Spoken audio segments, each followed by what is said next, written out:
Hello again, and thanks for joining us. Now, South Africa has been living under a shadow of corruption. When President Cyril Ramaphosa was elected, he said those found guilty would be held accountable. Steps were taken to fight the scourge, but justice has been slow. The State Capture Commission of Inquiry, headed by the Deputy Chief Justice Raymond Zondo, has been running for over 3 years now, and we're still waiting for its final report.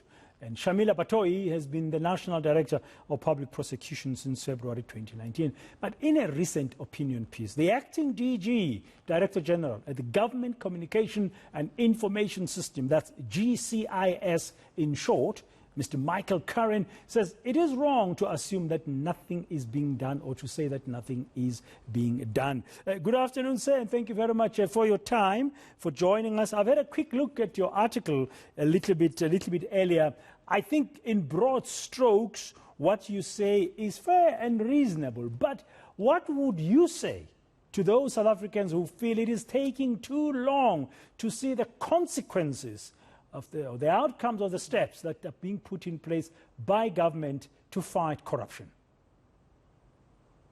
Well, thanks, Pradan. I hope the sound is good and you can hear me well. And yes, your sound is good, loud and clear, and we can see you as well. Great. You know, Dan, we live in a world where law and the process of law are very, very tricky and complicated. And I think one of the things we've observed in this journey in the last 18 months has been that to put proper cases in order doesn't really take as quick as we'd have thought. You know, in thinking through your invitation, I looked at some of the recent law cases in really tragic incidents like GBVF, etc., to put a solid case that's watertight together and to make sure that you don't end up unintentionally putting a felon back onto the streets really takes a lot of effort. So I think I do empathize hugely, Pradan, with the public who feel that, you know, we want to see more action, we want to see things quicker, we want to see people being held accountable. But I think, please, the opinion I was sharing in the editorial is to really try and encourage the country to remain of hope, to remain of a sense that even though it takes time, processes of law run their course. I mean, one of the GBVF cases, Pradan, took 7 years. But Mkwanazi ended up with 39 years in prison, which will take him to the end of his life. So I think that, part of why I thought of sharing that opinion is because we're aware that the public from time to time feel that we aren't giving enough information on the progress. Yeah. So in the op-ed, I gave some. Yeah, you share in the article, I mean, you share for some people who hasn't read it, you share, for example, how the SIU is making progress in investigating alleged corruption in more than 1,400 contracts. I mean, here on eNCA, I'm one of the anchors who's interviewed Kaiser Kganyago not once, not twice, as they freeze assets and recover some money. But people continue to feel disheartened. I mean, even now with the PPE scandals, it's like, I mean, corruption is so rooted in the public sector. Yeah. No, Bradan, I mean, it's a multi-pronged initiative, the anti-corruption strategy of government. And as Kaiser will probably have correctly pointed out, there are some gains that are being made. I mean, the job of actually filtering through 1,400 contracts and making sure that the irregularities we detect are properly investigated is a huge amount on its own. Yeah, I guess. Sorry, Michael, to come in. I guess you then understand that level of impatience because there's so many. Yeah. I mean, there's dozens and dozens, 1,000-odd contracts, as we say. But you also speak about the need for active citizenship, so people to get involved, and the importance of the role of whistleblowers, okay? In your view, how can ordinary citizens help here? Well, the one thing that I think is very critical, Dan, is that we've re-established proper functioning institutions of the state. We have a couple of things that citizens can do. The hotlines there, the various anti-corruption numbers. I really want to also say to a lot of the folks viewing If you go to the homepage of GovZA, right at the top, you'll see our anti-corruption portal, where we put some of that regular information about cases coming from either SIU or others. But I think the first thing is accountability. It's a democratic government. We open to feedback. The first thing is make those calls. If you see something wrong, act on it.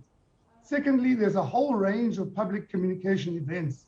The Kathrada Foundation is doing a march on the 5th of December as we lead up to International Anti-Corruption Day. So we call for public to be involved in the events that we're doing, public webinars on whistleblowing. So all those kind of things. But Dan, the most important thing, and that's what I was saying in that op-ed, is that broadly as South Africans, we raised to do the right thing. So the most critical thing we're asking the public to do is help us build, both in public and outside the public sector, this culture of ethical behavior.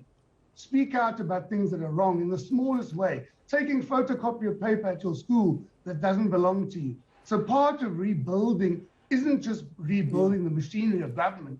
It's rebuilding our ethics as a country, But I might be scared to say anything because, I mean, many of us believe that whistleblowers are not protected enough. For example, in addition to me doing the right thing, behaving in an ethical way, as you say, I might also know something, but do you think whistleblowers are being protected enough? I mean, Babita Deokaran is no more. She was murdered and killed recently. Athol Williams just recently fled the country saying he fears for his life.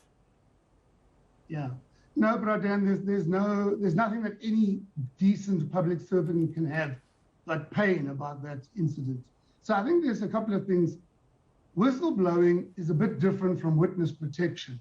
So we really encourage the public to see whistleblowing is very anonymous. You know, if you give that whistle in your institution or to somewhere, it directs the organization's leadership to something that they can actually go and have a look at. You don't have to be a public whistleblower. When you become a state witness or somebody who is involved with a particular case, then we have a very robust witness protection program. But I think, Dan, you'd probably be aware, and I'm sure you can speak to other colleagues in government, and you may have already, but there's no way that we think everything's okay. I know that the colleagues in the justice system are looking at how to strengthen this issue of protection. I personally would also feel very, very, unsafe if you get calls from people saying, you said this. Yeah, no, I get your point. Michael, as we conclude, I know you're a busy man and you've got a meeting coming up shortly. I've kept you long enough. Maybe because the headline of the opinion you wrote says we shouldn't say that it is wrong to say that nothing is being done to fight corruption. Maybe it should be saying, and you should be saying as well, that more needs to be done to fight corruption. Yeah. Instead of saying, because some people might say not enough, because the thing is there are some actions that are being taken. We see some results of, as I said, about the SIU investigations, but maybe more needs to be done. Would you agree?